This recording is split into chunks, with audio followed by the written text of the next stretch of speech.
السلام علیکم ورحمۃ اللہ وبرکاتہ۔ بسم اللہ الرحمن الرحیم۔ حضرت عبدالمناف کے 5 بیٹے تھے، وہاب، عبدالشمس، ہاشم، مطلب اور نوفل۔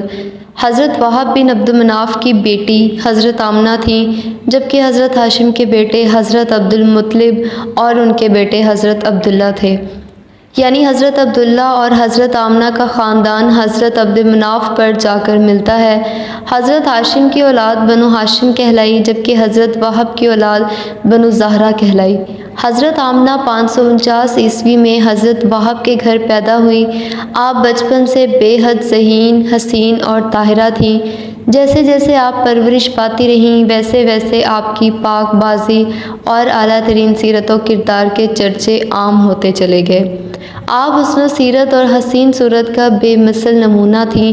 بنو زہرہ چونکہ قریش کی ہی ذیلی شاخ تھی، تو حضرت وہاب کو ان کی لاڈلی بیٹی حضرت آمنہ کے لیے قریش کے مختلف سرداروں اور ان کے بیٹوں کے رشتے آنے لگے، لیکن حضرت وہاب کو کسی انتہائی نیک سیرت اور با کردار نوجوان کی تلاش تھی۔ چنانچہ ایک دن حضرت وہاب اپنے بھائی حضرت ہاشم کے بیٹے حضرت عبدالمطلب کے گھر کی طرف نکل پڑے۔ راستے میں وہ ایک عجیب و غریب منظر دیکھتے ہیں۔ آپ نے دیکھا کہ کوئی 70 کے قریب تلوار باز اور نیزہ بردار لوگ ایک نوجوان کو گھیر کر کھڑے ہیں۔ دور سے ہی یہ منظر دیکھ کر حضرت وہاب ایک درخت کی اوٹ میں کھڑے ہو جاتے ہیں۔ آپ دیکھتے ہیں کہ اچانک آسمان سے کوئی عجیب مخلوق اس اکیلے نوجوان کی مدد کے لیے اتری ہے، اور نوجوان ان 70 تلوار بازوں سے محفوظ ہو جاتا ہے۔ وقوع ہونے کے بعد حضرت وہاب اس نوجوان کے قریب جاتے ہیں تو ان کی حیرت میں مزید اضافہ ہو جاتا ہے، کیونکہ وہ لڑکا آپ کے بھتیجے حضرت عبدالمطلب کا بیٹا حضرت عبداللہ تھا۔ حضرت وہاب اسی وقت یہ فیصلہ کر لیتے ہیں کہ وہ اپنی بیٹی حضرت آمنہ کا نکاح حضرت عبداللہ سے کریں گے، کیونکہ وہ جان گئے تھے کہ یہ لڑکا کوئی عام نہیں ہے جس کی مدد کے لیے آسمان سے کوئی مخلوق اتری ہے۔ چنانچہ آپ نے اس رشتے کی بات ایک دوست کے ذریعے سے حضرت عبدالمطلب کے پاس پہنچائی۔ حضرت عبدالمطلب بھی یہی چاہتے تھے کہ حضرت عبداللہ کی شادی ہو جائے۔ اس سلسلے میں وہ کسی ایسی عورت کی جستجو میں تھے جو حسب و نسب اور عفت میں ممتاز ہو۔ حضرت آمنہ بنت وہب میں یہ صفات موجود تھیں۔ حضرت عبدالمطلب نے اس رشتے کو پسند کیا۔ کچھ دنوں بعد رشتہ طے ہو جاتا ہے تو حضرت عبدالمطلب اپنے بیٹے حضرت عبداللہ اور قریش کے کچھ معززین کو لے کر قبیلہ بنو زہرہ پہنچتے ہیں، اور وہاں دنیا کا خوبصورت جوڑے کا نکاح کیا جاتا ہے، اور یوں 2 پاکیزہ روحیں ایک پاک رشتے کے بندھن میں بندھ جاتی ہیں۔ امام آلوسی، امام ابن کثیر اور امام قرطبی سے مشترکہ روایت ہے کہ یہ مبارک پیر کا دن تھا جب اس مبارک جوڑے کا نکاح ہوا، لیکن پھر 3 دن تک حضرت عبداللہ اور حضرت آمنہ کو خلوت گاہ میں جانے کی اجازت نہ دی گئی۔ اس کی ایک تو وجہ یہ تھی کہ حضرت جبرائیل امین علیہ السلام نے حضرت عبداللہ کو بتایا تھا شب زفاف جمعرات کا دن ختم ہونے کے بعد شب جمعہ کو ہوگی، اور دوسری وجہ یہ بتائی جاتی ہے کہ یہ مکہ کے قبیلوں کا رواج تھا کہ شادی کے پہلے 3 دن تک نئے نکاح شدہ جوڑے کو تنہا نہ چھوڑا جاتا۔ پھر جب شب جمعہ کی وہ مبارک گھڑی آ گئی کہ جب حضرت جبرائیل امین علیہ السلام 70,000 فرشتوں کی سرداری میں تشریف لائے اور آ کر کعبہ پر ہلالی پرچم لہرا کر دنیا والوں کو خوشخبری دی کہ آج نور محمدی صلی اللہ علیہ وسلم صلب پدر سے رحم مادر میں منتقل ہو جائے گا، ایسا ہی ہوا۔ شب جمعہ کو حضرت عبدالمطلب نے بنو زہرہ میں قیام کے دوران ہی نکاح کے تیسرے دن حضرت عبداللہ اور حضرت آمنہ کو خلوت گاہ میں میسر فرمائی، اور یہ مقدس اور دلاویز نور حضرت عبداللہ کی پشت مبارک سے حضرت آمنہ کے بطن مبارک میں منتقل ہو جاتا ہے، اور سرور کائنات آقا نامدار حضرت محمد مصطفیٰ صلی اللہ علیہ وسلم کی بشرا ولادت کی تشکیل کا اہتمام شروع ہو جاتا ہے۔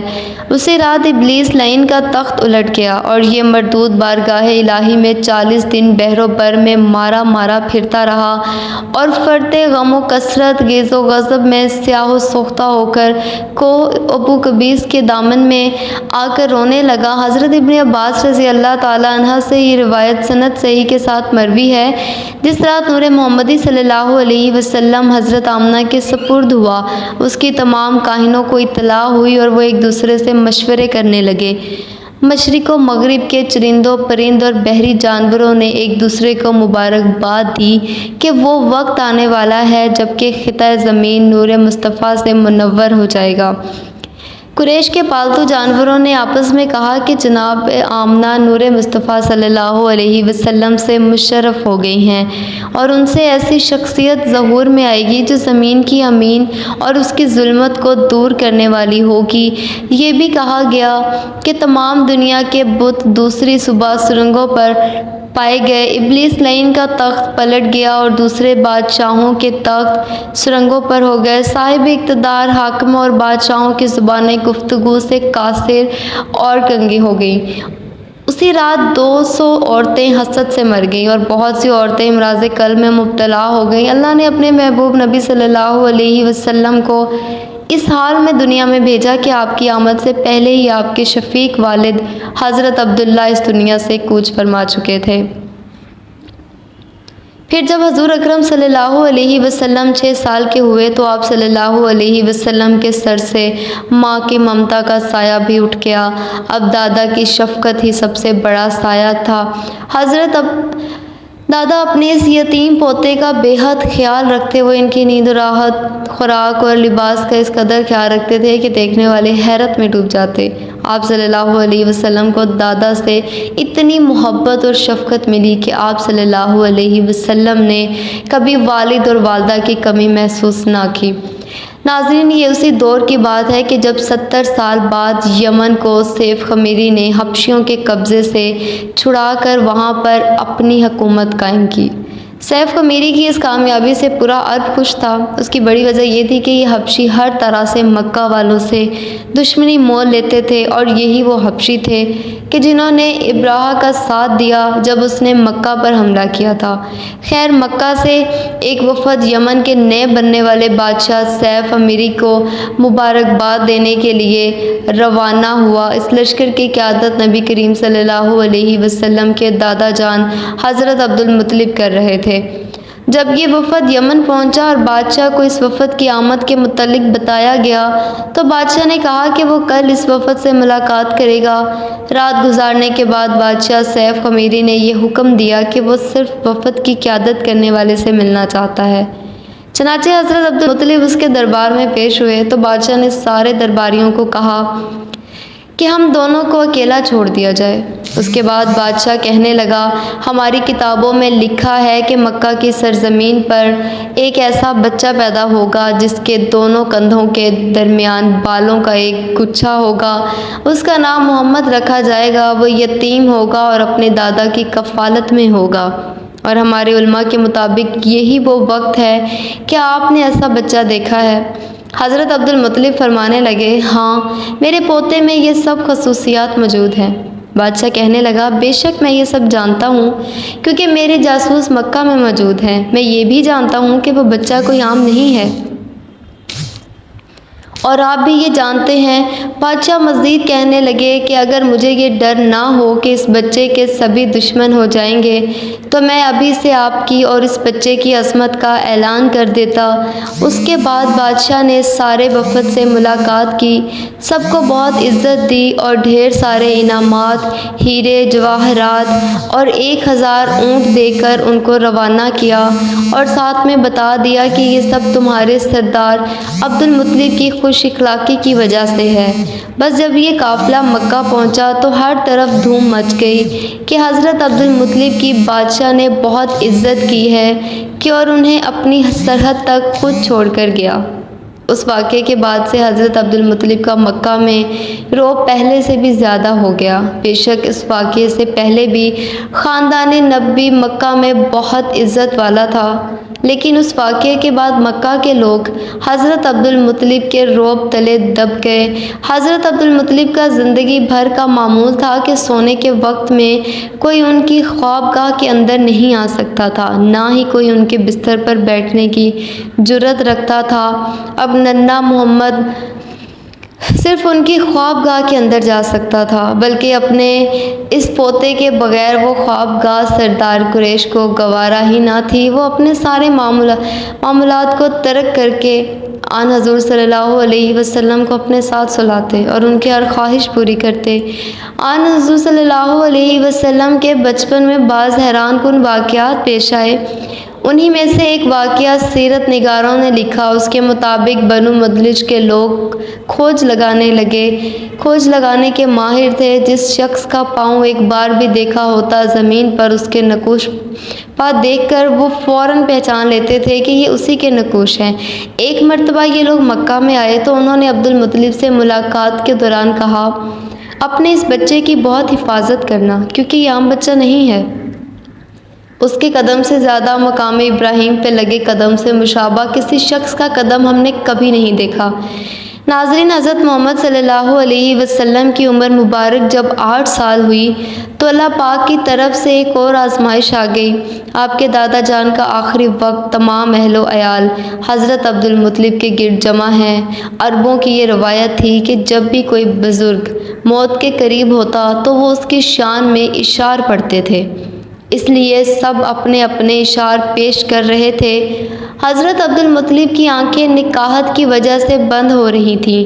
تمام اہل و عیال کو آن حضور صلی اللہ علیہ وسلم کے ساتھ حسن سلوک کی وصیت فرمائی۔ خصوصی طور پر حضرت ابو طالب کے ہاتھ میں حضور نبی کریم صلی اللہ علیہ وسلم کا ہاتھ دے کر فرمایا، اے میرے بیٹے، سن لے اور یہ ذہن نشین کر لو کہ یہ کوئی عام نہیں بلکہ اللہ کا خاص بندہ ہے، جس کے قدم کے نشان ہمارے جد امجد ابراہیم کے قدموں کی تصویر ہیں۔ اب میرا بیٹا تمہاری تحویل اور کفالت میں ہوگا، اس کا خاص خیال رکھنا۔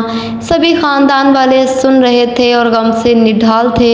اللہ تعالیٰ نے حضور صلی اللہ علیہ وسلم کی مدد فرمائی اور ان ظالموں کی سازشوں کو ناکام کر دیا۔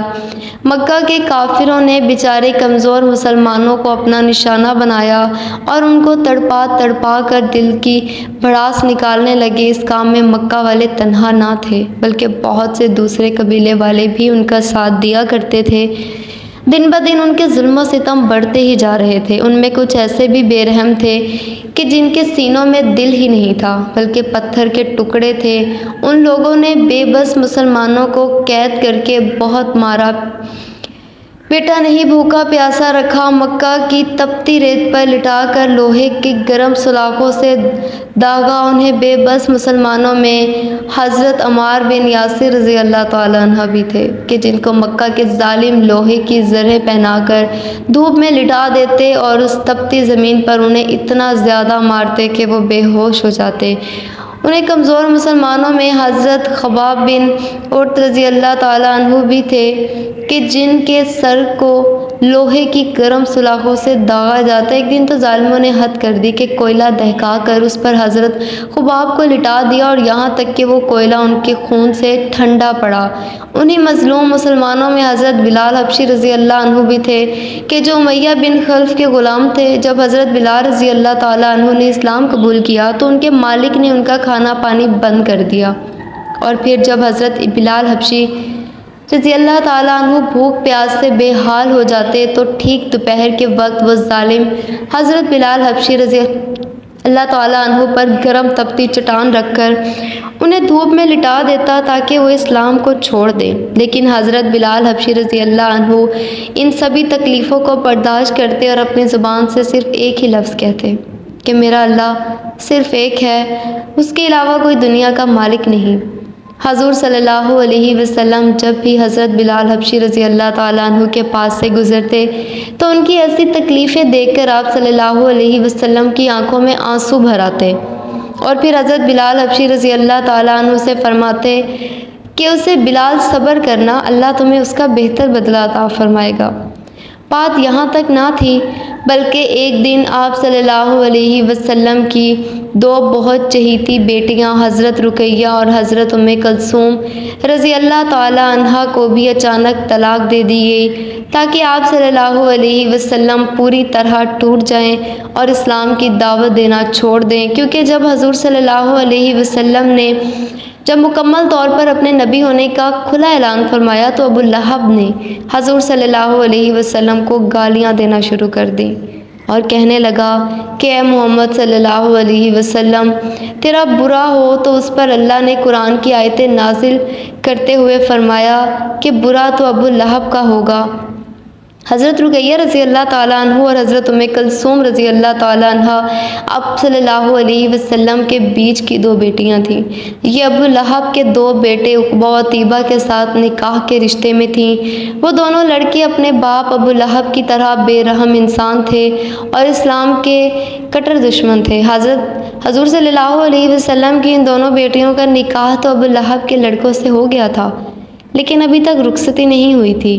چنانچہ ایک زمانے تک ابو لہب کے ان دونوں لڑکوں نے حضور صلی اللہ علیہ وسلم کی لڑکیوں کے ناک میں دم کیسے کر رکھا اور کڑوی کڑوی باتوں سے ان کے دل چھیدتے رہے، لیکن بد نصیب ابو لہب کو اس سے بھی سکون نہ ملا اور آخر ایک دن اپنے لڑکوں سے کہنے لگا کہ اگر تم محمد صلی اللہ علیہ وسلم کی لڑکیوں کو طلاق نہیں دو گے تو تم پر میرا گھر حرام ہے۔ باپ کے حکم پر یہ دونوں لڑکے حضور صلی اللہ علیہ وسلم کے پاس پہنچے۔ اس وقت آپ صلی اللہ علیہ وسلم کعبہ شریف کے پاس بیٹھے ہوئے تھے کہ اچانک پیچھے سے جا کر ان دونوں لڑکوں نے حضور صلی اللہ علیہ وسلم کو دھکا دیا اور پھر ایک نے آپ صلی اللہ علیہ وسلم کا گریبان پکڑ کر اتنی زور سے گھسیٹا کہ آپ صلی اللہ علیہ وسلم کا گریبان بھی پھٹ گیا۔ بہت ساری صحیح احادیث مبارکہ میں روایت ہے کہ شب کو عالم ملکوت میں ندا کی گئی کہ سارے جہاں کو انوار اقدس سے منور کرو، اور زمین و آسمان کے تمام فرشتے خوشی و مسرت میں جھوم اٹھے، اور داروغہ جنت کو حکم ہوا کہ فردوس اعلیٰ کو کھول دے اور سارے جہان کو خوشبوؤں سے معطر کر دے، اور زمین و آسمان کے ہر طبقہ اور ہر مقام میں خوشخبری سنا دے۔ اور ایسا کیوں نہ ہوتا کہ تمام خیرات و برکات، کرامات و سعادات اور انوار و اسرار کا مصدر اور مبدأ خلق عالم اصل اصول بنی آدم کے اس عالم میں تشریف آوری اور اس کے ظہور کا وقت قریب آ پہنچا ہے۔ یقیناً تمام جہان والوں کو منور و مشرف اور مسرور ہونا چاہیے۔ ناظرین، معجزہ تو دیکھیں کہ حضرت آمنہ کے بطن اقدس سے رسول صلی اللہ علیہ وسلم کے سوا اور کوئی فرزند پیدا نہ ہوا، اور نہ ہی حضرت عبداللہ سے حضور کے سوا کوئی اور فرزند پیدا ہوا۔ سبحان اللہ! دیکھیے، اللہ پاک نے اپنے جس پیارے محبوب کے لیے یہ کائنات سجائی تو پھر ان کی ولادت پر بھی بے شمار معجزات رونما ہوئے۔ اللہ تعالی ہمیں نیک کاروں میں شامل فرمائے اور ہمارا خاتمہ ایمان پر فرمائے، آمین ثم آمین۔ ناظرین، کمنٹ باکس میں ایک بار صلی اللہ علیہ وسلم ضرور ٹائپ کیجیے گا۔ شکریہ۔ اگر آپ کو ویڈیو اچھی لگی ہو اور معلوماتی لگی ہو تو صدقہ جاریہ کی نیت سے ویڈیو کو ضرور شیئر کریں، اور اگر آپ اس چینل پر نئے ہیں تو چینل کو سبسکرائب کر دیں تاکہ ہر نئی آنے والی اسلامی ویڈیو آپ کو مل سکے۔ مجھے سننے کا شکریہ۔ اللہ حافظ۔